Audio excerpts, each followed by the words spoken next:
afternoon, students. We are going to discuss today figure of speech. Earlier we have discussed parts of speech and idioms. As you know, figure of speech is a very lengthy chapter. We can't cover it in a single video. That's why it's part 1 and the remaining part will be discussed in next video. First of all, we have to know what is figure of speech. Figure of speech is a figurative language.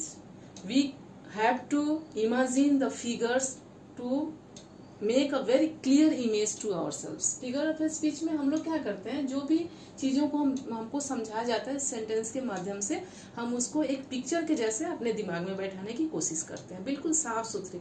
कुछ बच्चे होते हैं, हम लोग सबसे पहले ये चीज़ समझेंगे कि हमको फिगर ऑफ स्पीच पढ़ना क्यों है, इसका इस्तेमाल हमको कहाँ करना है और किस तरह से करना है.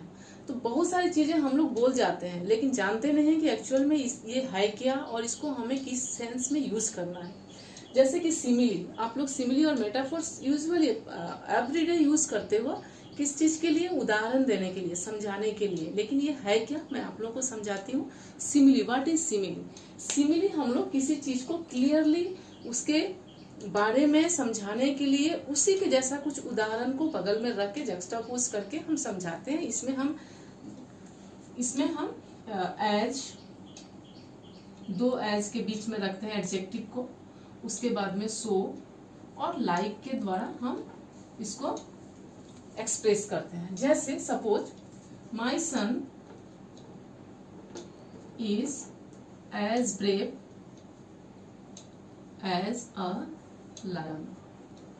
Here my son and lion both is stands for bravery. So I have to associate bravery with my son. And I have given a very good example of lion. तो दो एज के बीच में हमने उस एडजेक्टिव को रखा समझाने के लिए कि what is the similarity between my son and lion. In the same way we say that my mother is very kind, so is my teacher. तो यहाँ पे भी माई मदर और टीचर दोनों के बीच में सिमिलरिटी है. क्या? काइंड. दोनों ही क्या है? काइंड है. इस चीज को हमने किस चीज से समझाया? सो यूज करके मैंने बताया कि मेरे माँ और टीचर के बीच में क्या है एक जैसा. इन द सेम वे लाइक. फिर हम लोगों ने it's white like snow. That यहाँ पे क्या है? इट्स और स्नो दोनों के बीच में सिमिलरिटी क्या है? व्हाइट. ये इतना सफेद है जैसा कि बर्फ. तो दोनों के बीच में हम लोग ने तुलना किया, तो हमने एज, सो और लाइक तीनों चीजों का यहाँ पे इस्तेमाल किया. तो ये हो गया सिमिली. मतलब वो बहुत सीधी सादी है, बिल्कुल गाय के जैसी. वो बहुत अच्छी है, बिल्कुल परी के जैसी. तो she is so beautiful like a flower. इस तरह से बहुत सारे हम लोग उदाहरण समझ सकते हैं एज ए फिगर के साथ. हम उसको एसोसिएट करके उसके मीनिंग को ज्यादा क्लियरली समझ लेते हैं.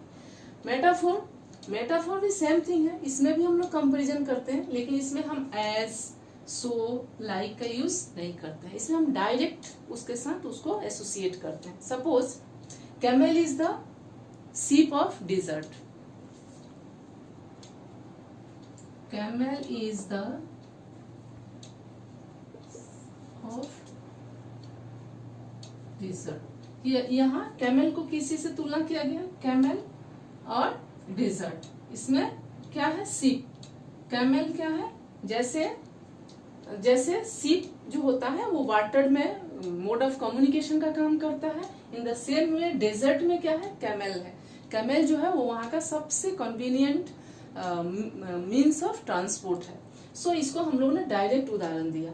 All the daughters are angel to their father. That means सभी लड़कियां अपने पापा के लिए बड़ी होती है.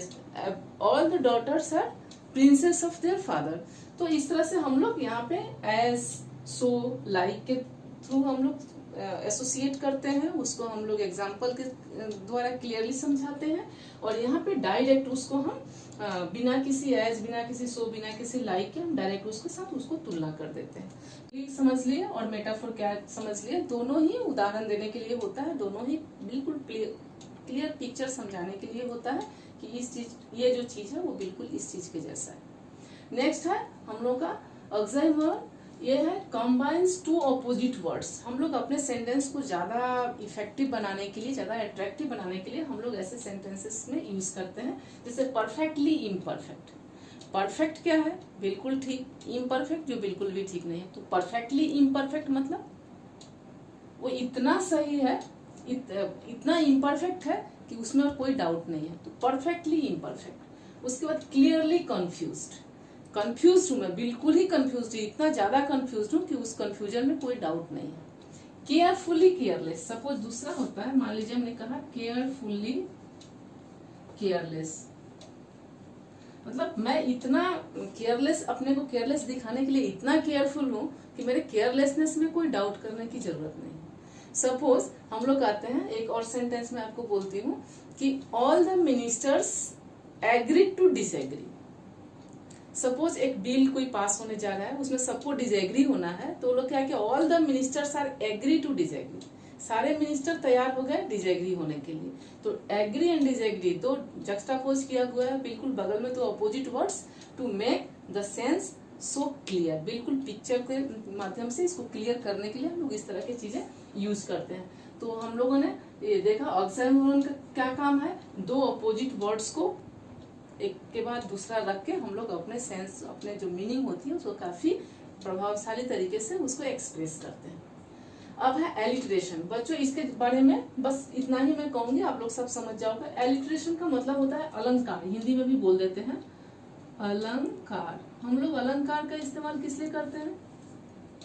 किसी चीज को सजाने के लिए। आभूषण है, वाक्य का आभूषण होता है अलंकार। जैसे हम लोग हिंदी में क्या बोलते हैं, एक वर्ड को या एक लेटर को बार बार रिपीट करने को ही कहते हैं अलंकार। एक ही वर्ड बार बार आए या एक ही लेटर बार बार आए सेंटेंस की शुरुआत में या वर्ड्स की शुरुआत में, उसको हम कहते हैं एलिट्रेशन। सपोज आपको Betty bought a bit of butter, the bit of butter Betty bought was bitter, so Betty bought some better butter to make the bitter butter better. हम लोग ये भी हिंदी में कह सकते हैं, चाचा ने चाची को चांदनी रात में चब्बू के चौतरे पे चांदी के चम्मच से चटनी चटाई। ये है अलंकार। तो इसके ज्यादा और इसमें कुछ कहना नहीं है। नेक्स्ट हम लोग ये अलंकार का ऑक्सीमोरन कंप्लीट किया, अलंकार कंप्लीट किया, एलिट्रेशन कंप्लीट किया। नेक्स्ट है irony. What is irony? Unusual part of a situation that seems to be strange. जब हम लोग किसी बात को व्यंग्यात्मक तरीके से कहते हैं तो उसको हम कहते हैं आयरोनी। जैसे मान लीजिए अंधेरी रात में एक व्यक्ति लालटेन लेके चल रहा है और बोल रहा है व्हाट अ ब्यूटीफुल वेदर।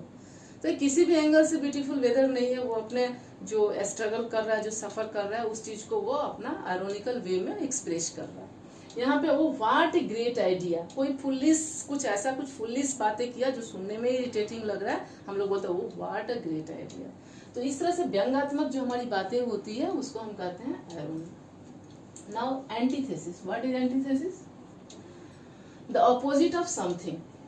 जैसे हम कहते हैं speech is silver but silence is gold. तो यहाँ पे man proposes, God disposes. तो यहाँ पे कुछ opposite चीजें होती है, the opposite things to make the sense very clear. ये तो अच्छा है लेकिन ये उससे भी अच्छा है। आप ये करो, जो हो गया वो तो अच्छा है, जो नहीं हुआ वो और भी अच्छा है।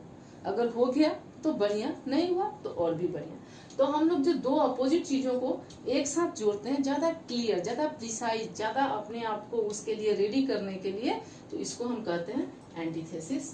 मुझे बच्चों हम लोग फिर से एक बार कंप्लीट करने से पहले मैं फिर एक बार रिवीजन कर देती हूँ। What is figure of speech? Figure of speech है फिगरेटिव लैंग्वेज। यहाँ पे हम लोग क्या करते हैं, क्या डिस्कस करते हैं, किसी भी चीज को बिल्कुल पिक्चर की तरह बिल्कुल विविडली क्लियर समझाने के लिए हम लोग बहुत सारी चीजों को उसके साथ एसोसिएट करके उसको इस तरह से प्रेजेंट करते हैं कि समझने में कोई भी कंफ्यूजन हो, कोई भी मिसअंडरस्टैंडिंग ना हो।